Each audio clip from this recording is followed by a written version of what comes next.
Bonjour à tous les amis, c'est JC pour le débrief. Là, donc, comme vous voyez, c'est un débrief qui n'est pas fait comme d'habitude.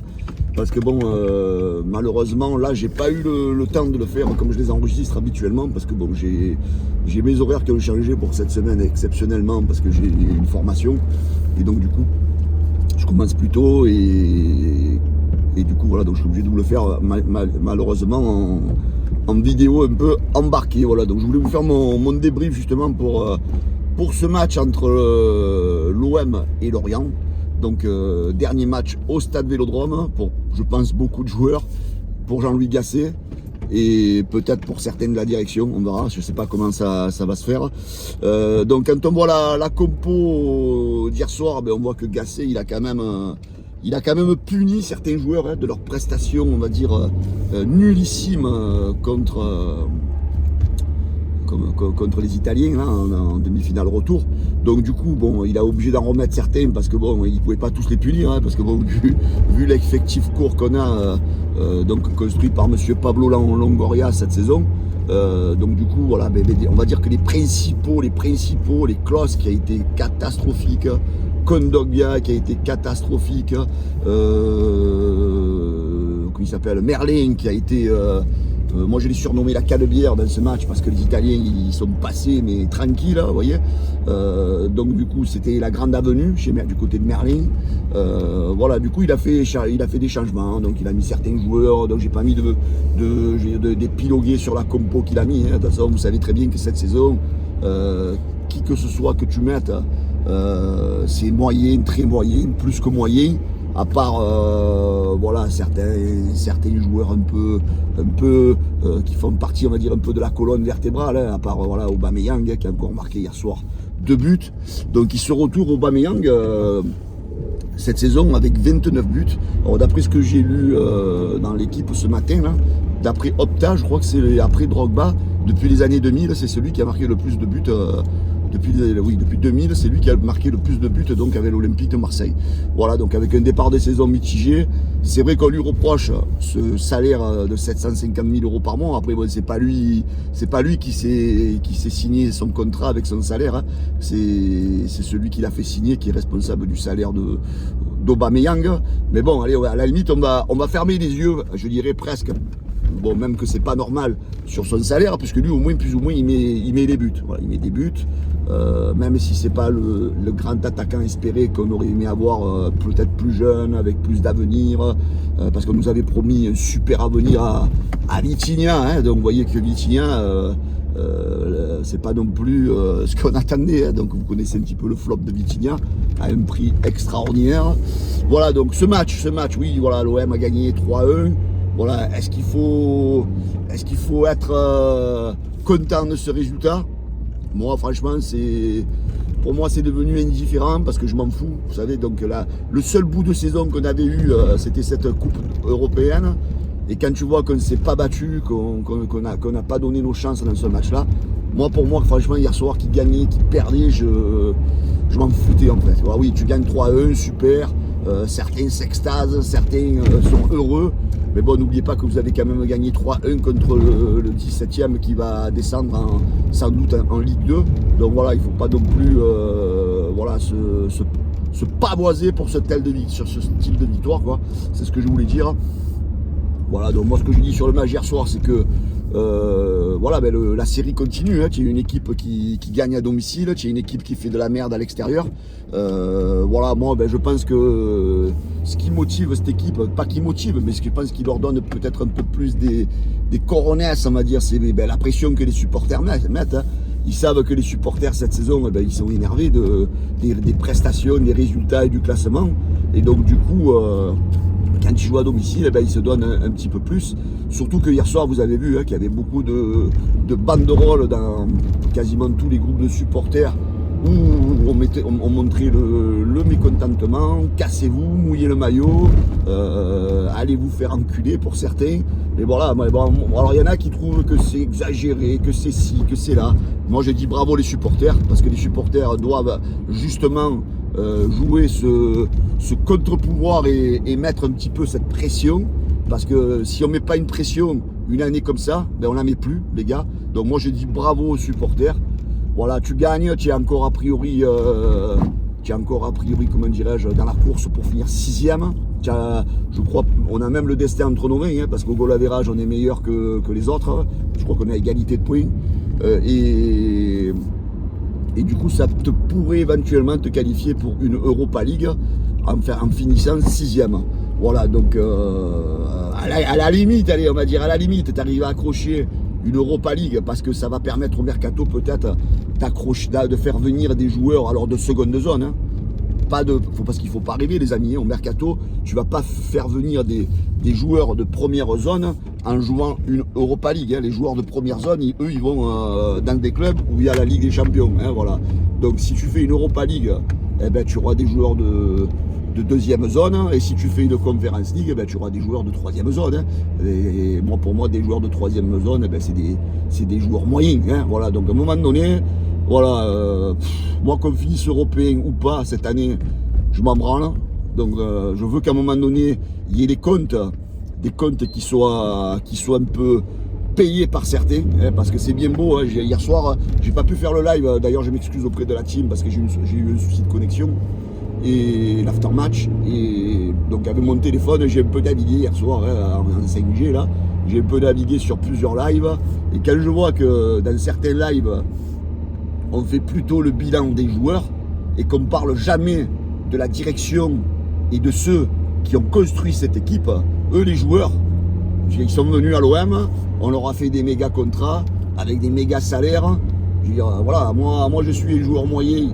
Il y a la direction de l'OM qui vient me voir et qui me dit « Oh, tu signes à l'OM et je te file 300 000 euros par mois. » Tu signes de suite à l'OM. Après, tu es mauvais sur le terrain. C'est sûr que les supporters, à un moment donné, ils vont t'allumer. Hein. C'est ce qui se passe depuis le début de la saison. Hein. On a eu un mercato d'été qui a été pourri. Alors, un mercato d'hiver par, a priori, l'excellent Benassia.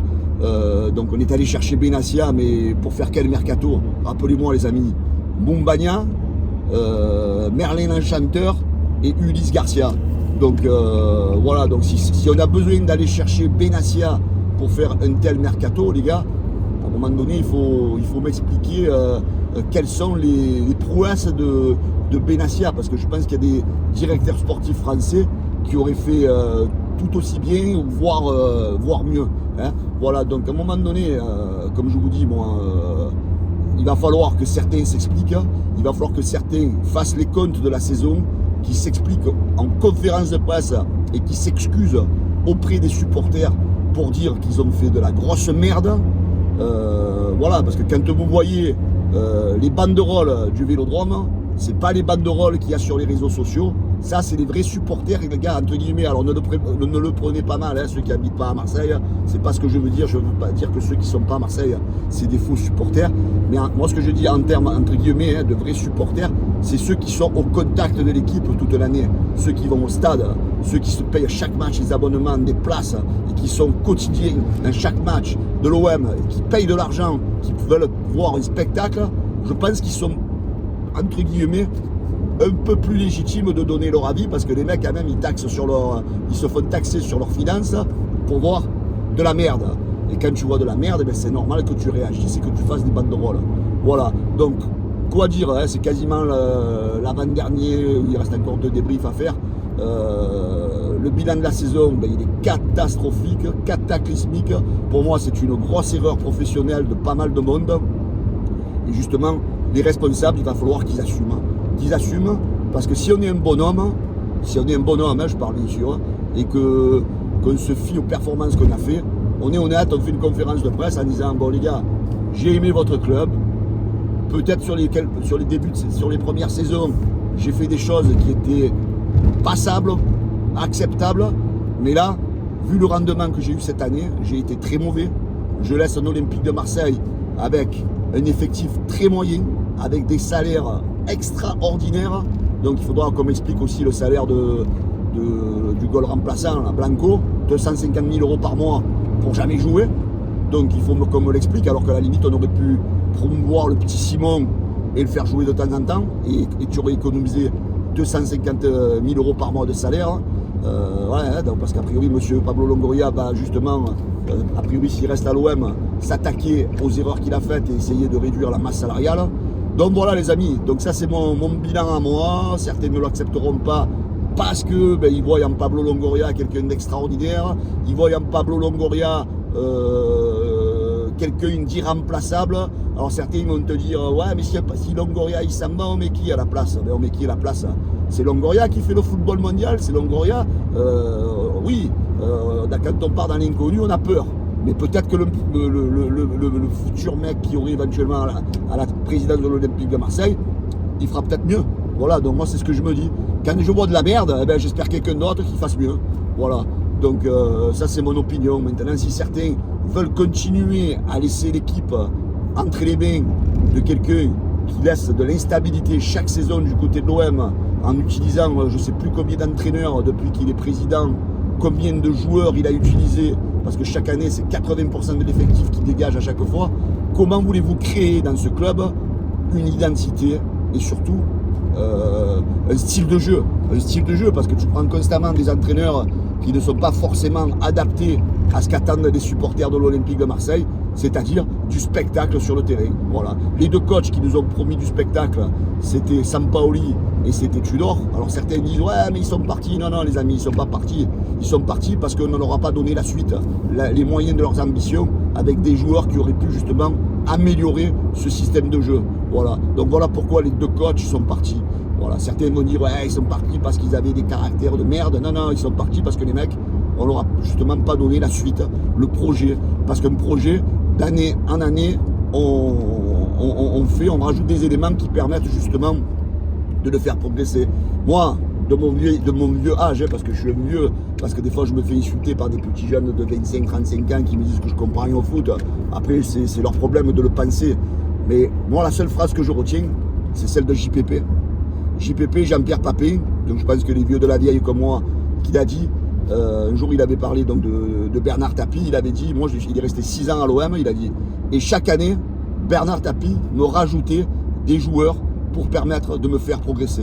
Voilà, donc chaque année, on avait des nouveaux joueurs pour faire justement améliorer le système, les joueurs qui avaient déjà en place. Donc c'est ça, la stabilité et le progrès. On n'est pas obligé de changer 15 joueurs par saison pour progresser. Justement, il faut laisser les mecs en place, leur donner la chance de s'exprimer, de progresser d'année en année et sûrement de gagner la confiance des supporters qui les voient évoluer. Mais là, malheureusement, ce qu'on voit, c'est les gros changements qu'il y a eu chaque saison, les meilleurs joueurs qu'on a fait partir, on ne va pas se répéter, les Guendouzi, les Sanchez, voilà, et chaque fois, donc on te dit, on fait venir Marcelino et on fait partir Sanchez. Voilà, donc ça sert à rien, les amis, d'épiloguer à chaque fois sur les mêmes choses, parce que c'est le constat, malheureusement, c'est le constat. Et je trouve dommage qu'il n'y ait pas beaucoup de monde qui s'en rende compte de ça. Si vous gagnez en stabilité, il faut laisser les hommes en place et laisser les choses se développer. Alors arrêtez de dire que c'est les supporters qui font dégager les coachs, qui font dégager les joueurs. Non, les supporters, ils gueulent justement parce qu'on n'a pas d'identité et on fait venir des joueurs qui veulent se relancer, des vieillards. Alors, entre guillemets, les vieillards, c'est peut-être ceux qui se débrouillent le mieux. Hein, parce que Sanchez, regardez, à la limite, on l'a fait venir, tout le monde pensait qu'il était mort, il nous a régalé. Aubameyang, malgré tout, il fait le taf. Mais après, quand tu vas chercher des Mumbagna, des Ulysse 31, des Merlin Enchanteur, des joueurs de la gare Saint-Charles, des Ismail Assar, tout ça, les gars, c'est des joueurs moyens. C'est des joueurs qui doivent jouer à Metz, à Clermont, voilà, sans dénigrer ces clubs-là. Hein. Ce pas des joueurs qui doivent jouer à l'Olympique de Marseille, des coupes européennes, parce qu'ils n'en ont pas le niveau. Les amis, voilà, pensez à vous abonner, hein, pensez à vous abonner à ma chaîne et au canal Olympien, là. Mettre vos commentaires sur la vidéo. Et surtout, on vous propose donc ce soir le débat olympien hein, à partir de 20h45, comme chaque lundi soir. Et dans la semaine, on vous fera un bilan on vous communiquera la date de Pablo Longoria. Avec comme invité, on aura Pichado, hein, vous le connaissez, c'est celui qui est monté sur le live de Vizirian et qui l'a un peu enfumé dans son live. Et bien sûr, et la team du canal. Les amis, ciao, bonne journée à tous. Et voilà, moi je vais taffer là. Ciao les amis, bonne journée, ciao ciao.